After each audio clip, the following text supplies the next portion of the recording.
Our Bible text is Matthew 6, verse 12. And forgive us our debts as we forgive our debtors. So we are in the Lord's Prayer, and this video specifically focuses on this aspect of forgiveness. I would encourage you to go to our training website or our YouTube page. We have various or several videos on the Lord's Prayer that gives more other kind of background and information on it.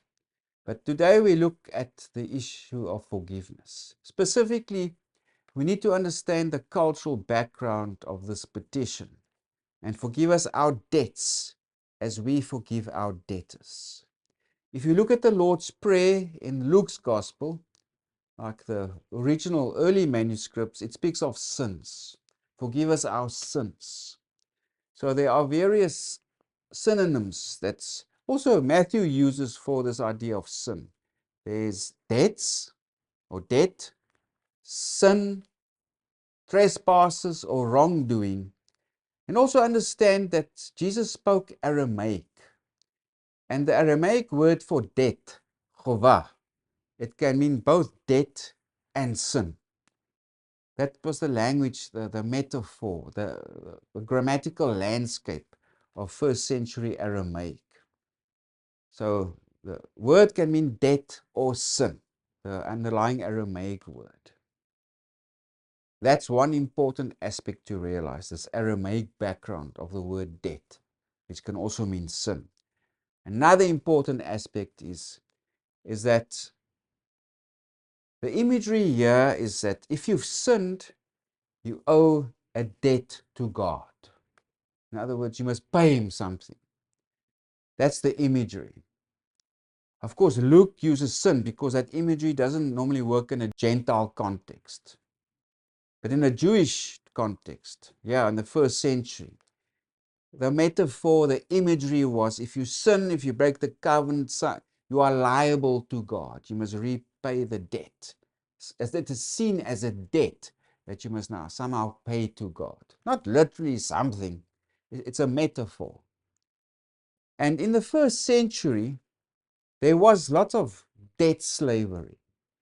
In other words, people owed rich landlords money. The setting is agrarian. Most people at this time were peasant farmers. And sometimes they didn't have enough money now to buy for grain for the next year's planting and harvesting. So they would borrow money to cover that cost. And if they didn't repay that cost or that loan, they could be put into debtor's prison. It wasn't actually according to Jewish law. Jewish law was focused on release debtors. There was that 7-year cycle and Jubilee year where people had to be released from all their debts. Even the debt slaves had to be set free, etc. And land that was obtained through forfeiture had to be returned to the original owners. That was the original idea of the Old Testament and people's relationship with the land and also debt. According to Roman law, people could be incarcerated if they did not repay their debt. So there was a bit of Roman influence also on first century Judea, Galilee, whatever. And there's also documents at this time where people speak of, if you don't repay me, you will be put into prison. So this knowledge existed in the time of Jesus. If you can't repay your debt, you'll be put into prison until you repay your debt. Of course, the various ways of repayment was that you actually make the payment in money or in kind, grain, or you could sell yourself as a debt slave. In other words, you go work for that guy you owe until the debt's paid off. If you couldn't repay the debt, like I said, you either be put into prison until you pay it, or you forfeit on your land. That guy who made you the loan takes ownership of your land. So that was the dynamic of the economics, but also now this idea of sin is made more concrete in the Jewish context, in the sense that if you sin against somebody, you owe that person something. So you kind of, the connotation is monetary or something like that, just to make it more concrete. Now, let's go to chapter 18, where Jesus tells this parable of the unforgiving servant. Peter came to him and asked him, Lord, how many times must I forgive my neighbor? 7 times? I mean, that's a lot. Then Jesus says, no, Peter, not 7 times, but depending on the way you interpret and translate the Greek, either 77 times or 70 times 7 times. So it depends on how the Greek must be properly interpreted. But the point is the same. You never stop showing forgiveness.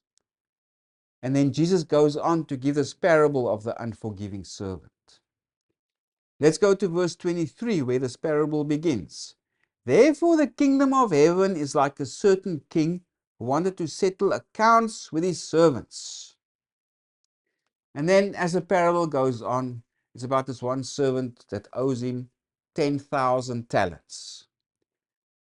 10,000 talents is an impossible amount of money to repay.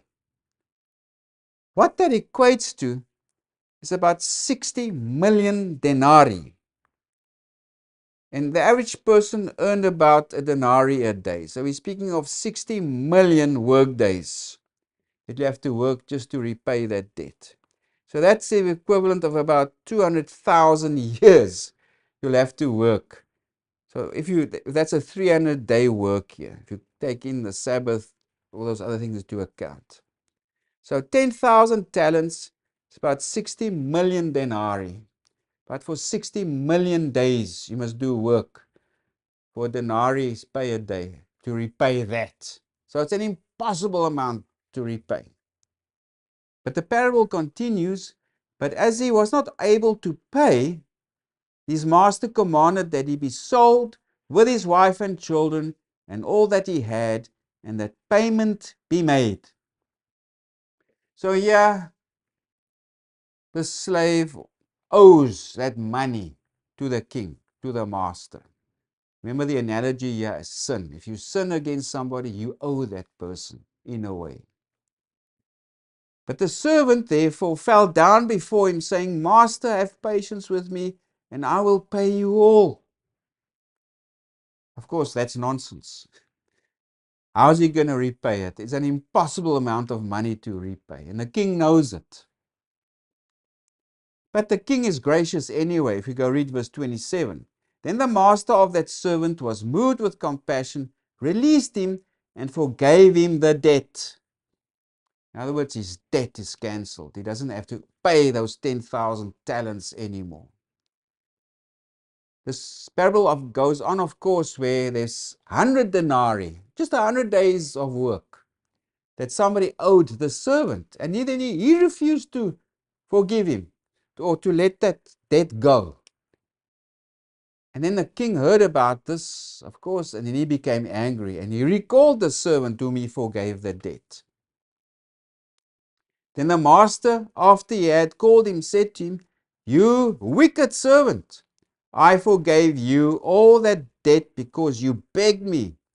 Should you not also have had compassion on your fellow servant, just as I had pity on you?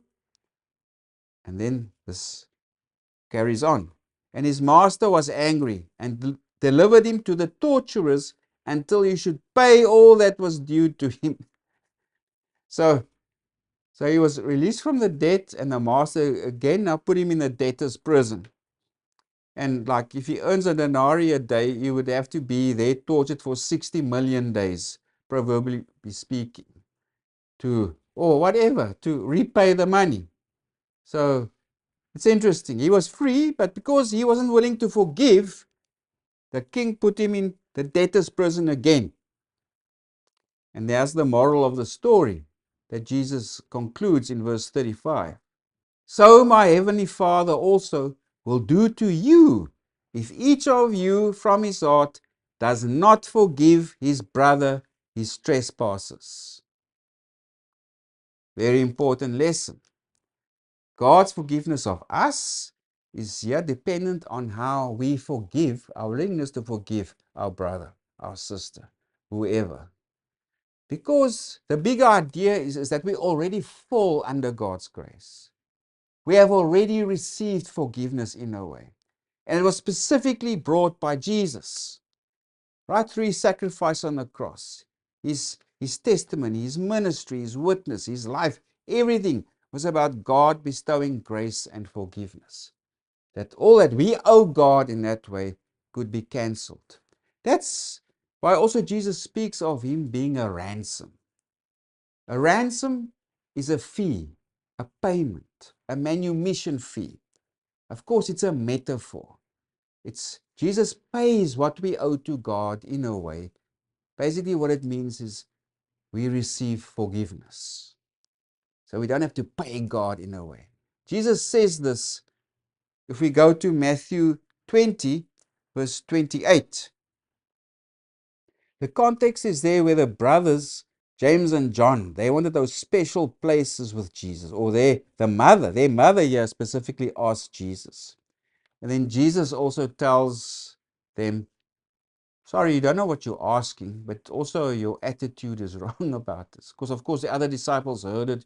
They became angry because everybody wants to be with, in the best places, the most honor, the most important, whatever, looked up to. Jesus says, this is not what the kingdom's about. That's not what I'm about. Then he says, if we go to verse 28, just as the Son of Man did not come to be served, but to serve and to give his life a ransom for many. So Jesus, through his sacrifice on the cross, it's a ransom payment. It builds on that grammar, that metaphorical usage of debt. That if you sin against God, you owe him in a way. And yet Jesus says he came as that to pay, to cancel your debt. So, in other words, you will experience forgiveness. A similar thing is also at the Last Supper. Jesus says something related to that.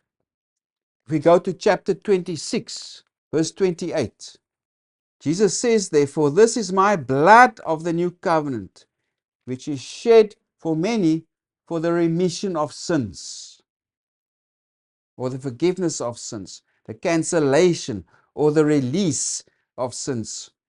That's the language being used there. So we must understand this metaphorical usage of debt and how it worked within this Jewish and Aramaic speaking first century context of Jesus. If you're in a Gentile context or you're not familiar with the background, it sounds funny, debt, but that's the way it was used. Remember, the Aramaic word could mean either sin or debt. So there's this double meaning to it. So have an appreciation for this context as we pray the Lord's Prayer. If we go to our Bible text again, and forgive us our debts. Right? God, what we owe you, cancel it. As we forgive our debtors. In other words, as we also cancel the debt of people that owe us. Those who have sinned against us, we forgive them.